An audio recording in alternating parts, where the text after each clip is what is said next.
Welcome back. All right, so who wants to talk about the Ducks? Really? Nobody? Anyways, I want to talk about the Ducks. I want to talk about the Ducks in that they were a team that last year it felt like they were starting to come out of the rebuild and might get better this year, and this year things have actually gotten worse.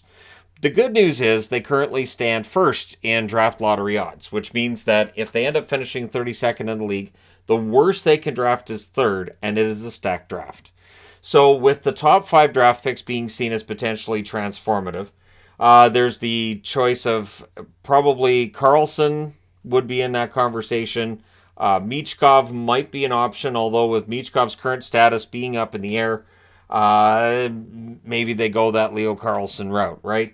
And so for the Anaheim Ducks, regardless of what they do, and maybe they do draft first and they get Connor Bedard, things should start getting better next year. This year's been kind of a mess. They're currently 23, 45, and 10 in 78 games. And again, I think what's made it tougher to take, as they're 9 games into a losing streak right now, too, is that last year things seemed to be getting better. And it looked like things were improving, and this year it's just all falling apart again. So when we look at the current players on their roster who are 25 years of age or younger, you've got Maxime Comtois, Isaac Lundestrom, you got Troy Terry. Now I have an asterisk next to Terry because in my eyes, the Ducks need to keep him, and they need to make sure that they're keeping him long term. And so that's something they're going to have to figure out this summer as to how much money that's going to cost and what that contract's going to look like, because it's going to be used as a template for when McTavish and Zegras' contracts are done.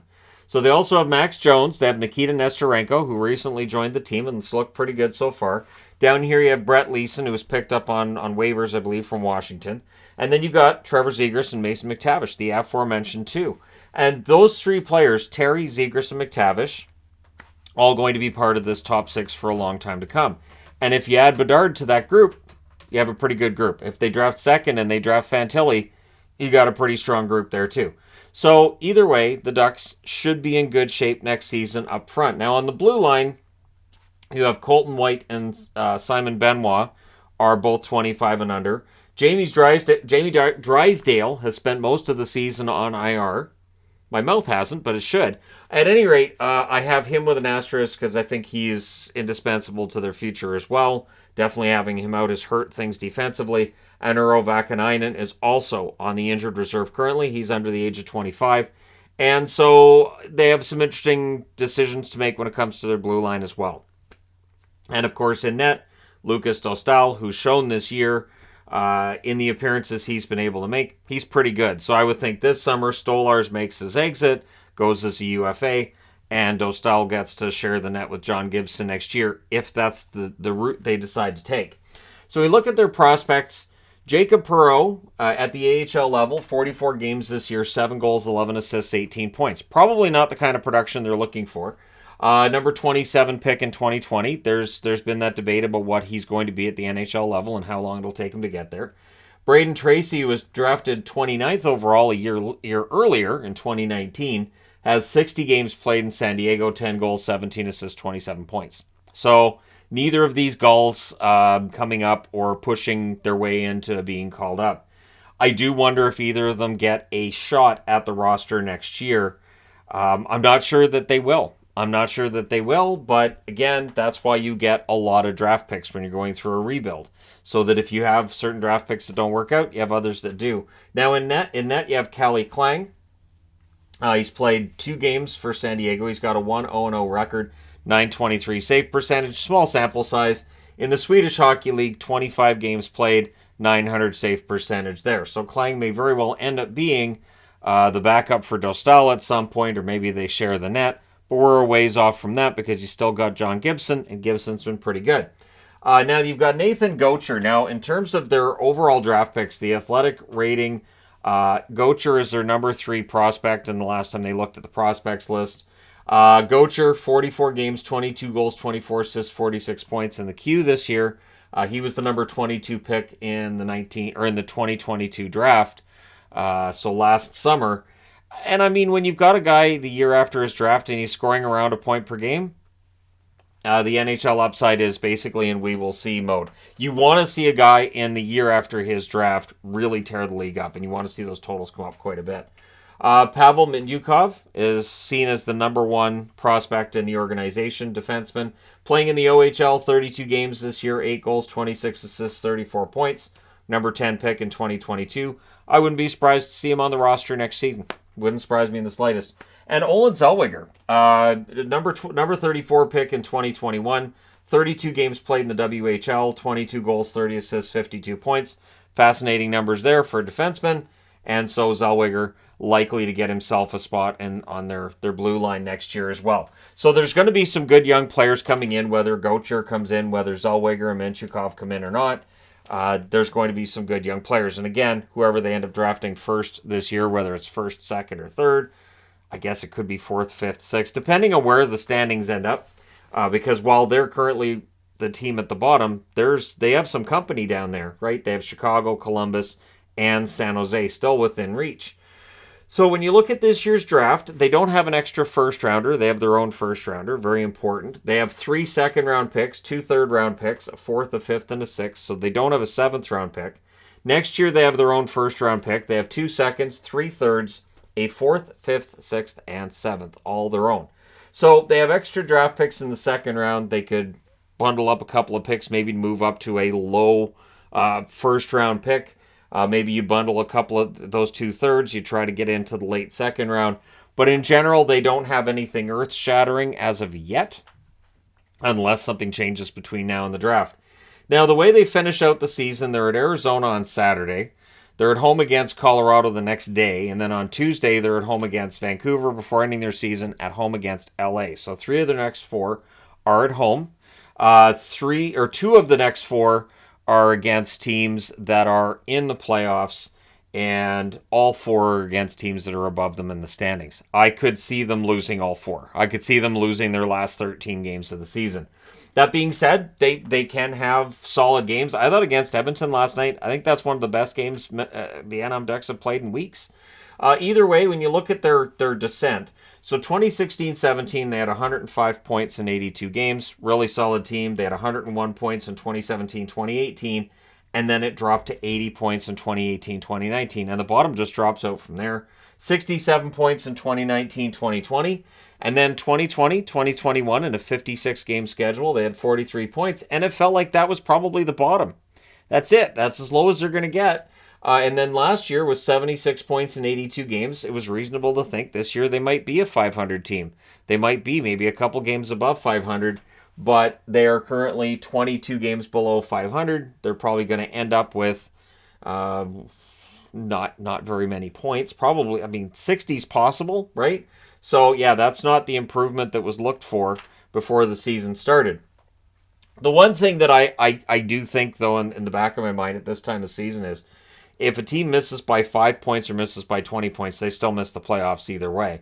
And it really is a matter of trying to fix it for next season. And maybe the team that's 5 points out has major problems going forward that team that's 20 points out doesn't necessarily. So, anyways, they're UFAs for next year. So these are players that maybe you rent out next season.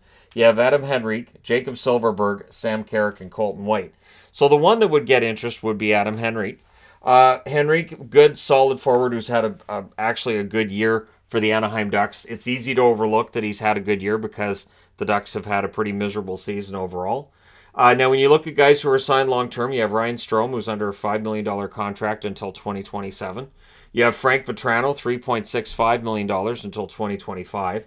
Cam Fowler, $6.5 million till 2026. And John Gibson for $6.4 million till 2027. Gibson's obviously the one that we're going to hear a lot about. Would he want to be traded? Is this the time? Because there is a perception that Gibson is, I won't say wasting his time in Anaheim, but he's definitely playing his prime years for a team that is not in the hunt for a playoff run. And at some point in time, it is understandable if a player says, I would like to get into the playoffs. I'd like a chance to win myself a championship. And if Gibson came out and said that at some point, I don't think anybody would blame him.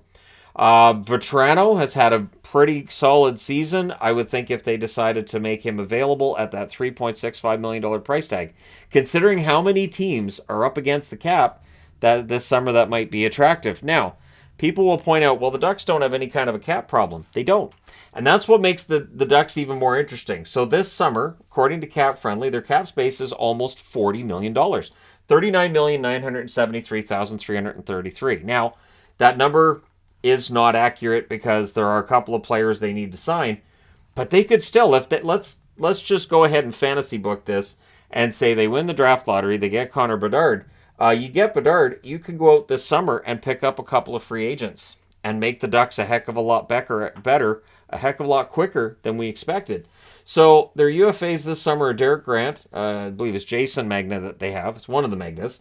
Shattenkirk, Beaulieu, Harrington, Moore, and Stolars. The only one of the bunch that maybe you bring back, I would think, is Grant. I don't think Shattenkirk, Beaulieu come back. Harrington might. Harrington's honestly picked up his game since arriving in Anaheim.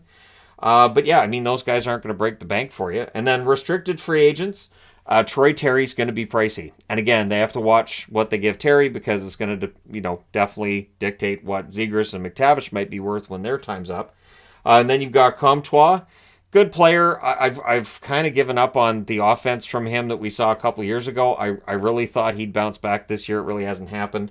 Benoit, Dostal will probably get a 2-year contract. I think maybe $1.5-2 million a year. Maybe something along the same lines as what Kochetkov got in Carolina. And Drysdale. Drysdale will be an interesting one. I would think it'll be a bridge deal, probably 2 years, probably, $1.5 million, $2 million in that same range. Not a whole lot more because he hasn't shown a lot this season due to injury, and you want to make sure he's healthy next year. But with that almost $40 million in space, even if Troy Terry costs them, let's just say Troy Terry's $8 million, they still have about $30 million this summer.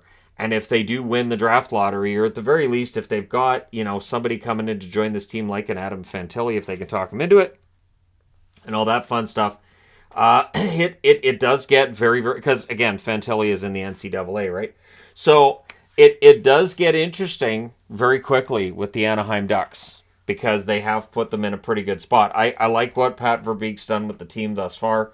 I do like the additions to the roster.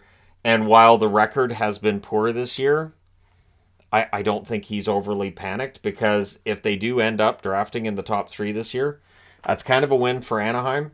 But I would think that next year we then start to see them making that climb. So a question I have is for Ducks fans, and I know there's Ducks fans out there because I've met you guys, I've come down there and seen you guys, but where do you see this team next season?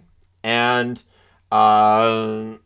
if this team wins the draft lottery, gets Connor Bedard, the idea that this speeds up the rebuild, which I think it would. I think that would make them pretty competitive right away. Because one of the things with Anaheim, I've talked about their defense and how miserable it's been, and I'm not going to lie, it is the worst. I think it's the worst defense in the NHL.